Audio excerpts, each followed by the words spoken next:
Cuộc đời con đi theo ý riêng, bao lần hư mơ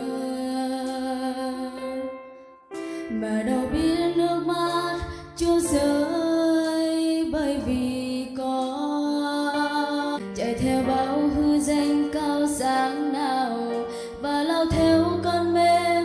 Con quên hình bóng Cha nhân từ, rồi ngày mai đau thương đến đây con tìm nơi đâu. Nghe em tiếng Chúa phán có ta ở đây, con đừng lo.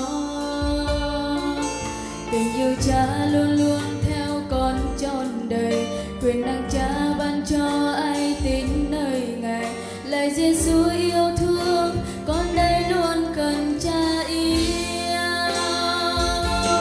Chúa Giêsu nhân từ đầy xót thương, tôi xin Cha tha tội và giúp con.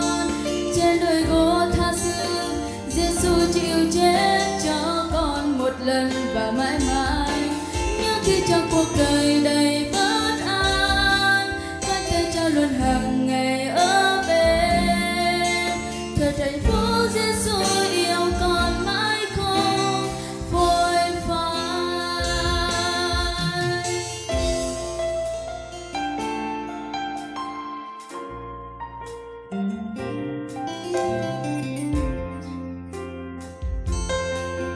Cuộc đời con đi theo ý riêng, bao lần hư mơ mà đâu biết nước mắt Chúa rơi, bởi vì con chạy theo bao đam mê nơi dương trần, chạy theo bao hư danh cao sáng nào và lao theo con mê. Con quên hình bóng Cha nhân từ, rồi ngày mai đau thương đến đây con tìm nơi đâu. Nghe em tiếng Chúa phán có ta ở đây, con đừng lo. Tình yêu Cha luôn luôn theo con trọn đời, quyền năng Cha ban cho ai tín nơi Ngài.